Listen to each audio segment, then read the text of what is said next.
Hi friends, ಇವತ್ತು ನಾವು ಇತ್ತೀಚೆಗೆ ಸದ್ದು ಮಾಡ್ತಿರುವ ಮಲಯಾಳಂನ ಒಂದು ವಿಭಿನ್ನ ಸಿನಿಮಾದ ಬಗ್ಗೆ ಮಾತಾಡೋಣ. ಅದೇ ಎಕೋ. ಇದು ಕಿಷ್ಕಿಂಧ ಕಾಂಡಂ ಸಿನಿಮಾ ಮಾಡಿದ್ದ ತಂಡದಿಂದ ಬಂದಿರುವ ಮತ್ತೊಂದು ಮೈ ನಡುಗಿಸುವ ಥ್ರಿಲ್ಲರ್.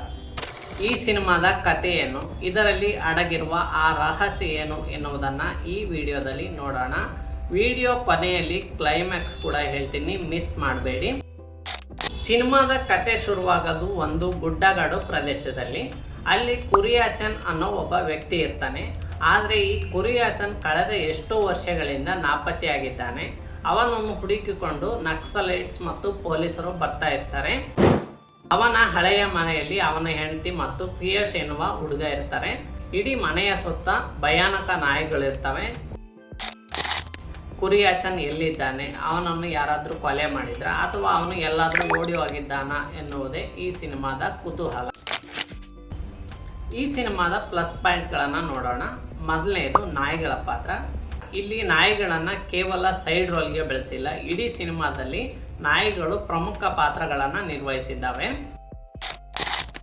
ಎರಡನೇದು ಸೌಂಡ್ ಎಫೆಕ್ಟ್. ಎಕೋ ಅಂದರೆ ಪ್ರತಿಧ್ವನಿ. ಇಲ್ಲಿ ಕಾಡಿನ ಶಬ್ದಗಳು ಮತ್ತು ನಾಯಿಗಳ ಬಗುಳುವಿಕೆ ನಮಗೆ ಹೊಸ ಅನುಭವ ನೀಡುತ್ತೆ. ಆ ರೀತಿಯಾಗಿ ಸೌಂಡನ್ನು ಡಿಸೈನ್ ಮಾಡಿದ್ದಾರೆ.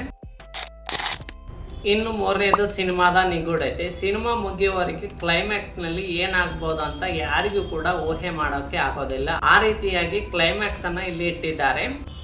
ಈಗ ಅಸಲಿ ವಿಚಾರಕ್ಕೆ ಬರೋಣ. ಸಿನಿಮಾದ ಕೊನೆಯಲ್ಲಿ ನಮಗೆ ಗೊತ್ತಾಗೋದು ಏನಂದರೆ, ಕುರಿಯಾಚನ್ ಬೇರೆ ಎಲ್ಲೂ ಹೋಗಿಲ್ಲ, ತನ್ನ ಮನೆಯ ಹೊರಗಿರೋ ನಾಯಿಗಳ ಪಂಜರದಲ್ಲೇ ಬಂದಿಯಾಗಿದ್ದಾನೆ. ತಾನು ಬದುಕಿದ್ದಾಗ ಪ್ರಾಣಿಗಳಿಗೆ ಮತ್ತು ಮನೆಯವರಿಗೆ ತುಂಬ ಹಿಂಸೆ ಕೊಡ್ತಿದ್ದ ಕುರಿಯಾಚನ್ನನ್ನು ಅವನ ಹೆಂಡತಿಯೇ ಪಂಜರದಲ್ಲಿ ಹಾಕಿರ್ತಾಳೆ. ಅಂದರೆ ಒಬ್ಬ ಮನುಷ್ಯ ತುಂಬ ಕ್ರೂರಿಯಾದಾಗ ಅವನಿಗೆ ಸಿಗೋ ಶಿಕ್ಷೆ ಅಂದರೆ, ಒಟ್ಟಾರೆಯಾಗಿ ಹೇಳಬೇಕಂದ್ರೆ ನೀವು ಒಂದು ವಿಭಿನ್ನವಾದ ಸ್ಲೋ ಬರ್ನ್ ಸಸ್ಪೆನ್ಸ್ ಥ್ರಿಲ್ಲರ್ ಇಷ್ಟಪಡೋರಾಗಿದ್ದರೆ ಈ ಸಿನಿಮಾ ನಿಮಗಾಗಿ. ಇದು ನೆಟ್ಫ್ಲಿಕ್ಸ್ನಲ್ಲಿ ಕನ್ನಡದಲ್ಲಿಯೂ ಸ್ಟ್ರೀಮಿಂಗ್ ಆಗ್ತಾ ಇದೆ. ತಪ್ಪದೆ ಒಂದ್ಸಲ ನೋಡಿ. ನಿಮಗೆ ಈ ಸಿನಿಮಾ ಬಗ್ಗೆ ಏನು ಅನ್ನಿಸ್ತೋ ಕಮೆಂಟ್ ಮಾಡಿ ತಿಳಿಸಿ. ಹಾಗೆ ವಿಡಿಯೋ ಇಷ್ಟ ಆಗಿದ್ದರೆ ಲೈಕ್ ಮಾಡಿ. ನನ್ನ ಚಾನಲ್ ಸಬ್ಸ್ಕ್ರೈಬ್ ಮಾಡದಿದ್ದರೆ ಸಬ್ಸ್ಕ್ರೈಬ್ ಮಾಡಿ ಹಾಗೂ ಬೆಲ್ ಐಕನ್ ಕ್ಲಿಕ್ ಮಾಡಿ. ಮುಂದಿನ ವಿಡಿಯೋದಲ್ಲಿ ಸಿಗೋಣ. ನಮಸ್ಕಾರ.